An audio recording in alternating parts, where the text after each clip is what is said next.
Bienvenue dans Un œil sur les médias avec Karim Yayaoui. Bonsoir Karim. Bonsoir Aude. Alors on commence votre chronique avec les réactions après la décision en France du Conseil constitutionnel de censurer la loi pénalisant la contestation du génocide arménien. Alors vous en doutez, les sites d'information turcs se sont jetés sur cette info. Du côté du Hurriyet Daily News, évidemment, on en parle. On rappelle que cette affaire a empoisonné les relations franco-turques. Tout ça parce que, dit le journal, l'UMP voulait gagner le vote des Arméniens. Le journal Today Zaman en parle aussi, cette fois-ci de façon un petit peu moins abrupte. Il ne parle pas de la cuisine politique française, mais il explique simplement qu'après cette décision du Conseil constitutionnel, eh bien, le ministre des Affaires étrangères, Davutoglu, pourrait bien rassembler tout le monde pour réfléchir aux moyens de relancer les relations économiques, politiques, militaires aussi avec la France. Et puis, évidemment, du côté des Arméniens et de l'agence de presse arménienne, on préfère se tourner vers cette information selon laquelle Nicolas Sarkozy a demandé très rapidement au gouvernement de préparer un nouveau texte. Évidemment, la question, c'est est-ce qu'il aura le temps? Eh bien, pour Guillaume Tussaud, professeur de droit public, eh bien, ça sera très difficile, voire impossible pour le président de faire voter une loi avant la fin de la session parlementaire. C'est le 6 mars prochain. En tout cas, aux yeux de l'opinion arménienne, Nicolas Sarkozy aura fait le maximum. Et pour certains commentateurs politiques, c'est peut-être ça le plus important. Ça aurait été une sale journée aujourd'hui pour Nicolas Sarkozy. Une journée un petit peu compliquée. Je vous laisse découvrir cette page du site France Info. Évidemment, on parle de l'affaire Édith Bouvier. Nicolas Sarkozy s'était d'abord réjoui de son arrivée du côté du Liban, saine et sauve. Et puis finalement, il a dû expliquer qu'il avait été imprécis. Il a dû s'excuser parce que cette information n'était finalement pas confirmée. Alors évidemment, sur les sites internet et sur les réseaux sociaux, on en parle beaucoup, d'autant plus que le sort d'Édith Bouvier est quelque chose qui intéresse beaucoup sur la toile.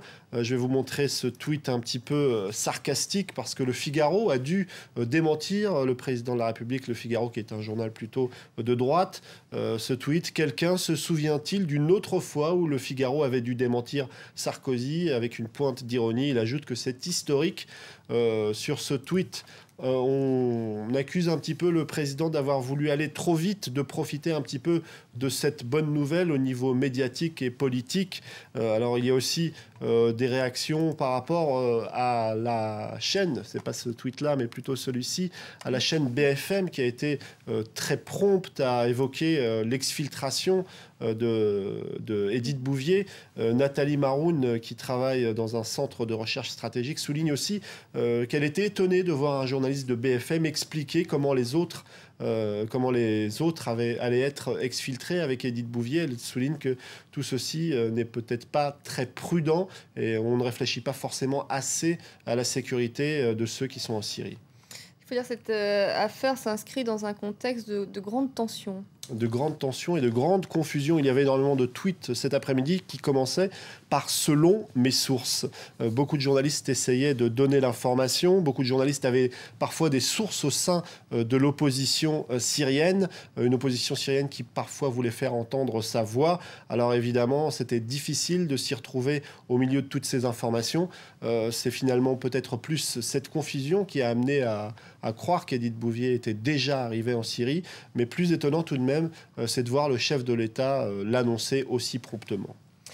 On en revient à la campagne présidentielle en France. Deux journalistes français évidemment, ont choisi un moyen original et sportif pour couvrir l'événement. Alors ces deux journalistes, on va découvrir quelques images. C'est Raphaël Kraft et Alexis Montchauvet. Ça fait 3 semaines qu'ils ont quitté Paris et en fait ils font un petit peu le tour de France. La campagne à vélo, 3500 km. Pour proposer une couverture de la campagne un petit peu différente, aller à la rencontre des Français, des électeurs, essayer de voir quelles sont leurs préoccupations. Il y a quelques jours, par exemple, ils étaient du côté de Saint-Dizier, chez Sylvette et Jackie, probables électeurs du Front National. On va les écouter, ces deux Français qui vont peut-être voter pour le Front National. Ça fait 40 ans que tu manifestes ton mécontentement dans les urnes. Ça fait 40 ans que tu votes à l'extrême droite. Mais parce que tout simplement, ils nous promettent des choses et puis qu'ils ne tiennent pas, et puis c'est nous, voilà ce qu'il y a. Toi, Sylvette, tu veux aussi voter pour la marine? Bah, moi, j'avais dit oui. Mais bon, attends, elle a encore pas ses signatures. Alors... Mais si elle a ses signatures. Oui. Mais pourquoi? Bah, parce que c'est comme ça. Mais quoi, c'est comme ça? Il y aura peut-être du changement. Parce qu'on en a marre des autres, et puis c'est tout. Alors des témoignages comme cela, ils en ont recueilli beaucoup, les deux journalistes. Vous pouvez les suivre sur leur compte Twitter, #2012AVélo, ou encore sur leur page Facebook qui est consacrée à toutes ces rencontres qu'ils font aux 4 coins de France. Merci beaucoup Karim pour un œil sur les médias ce soir. On vous retrouvera demain.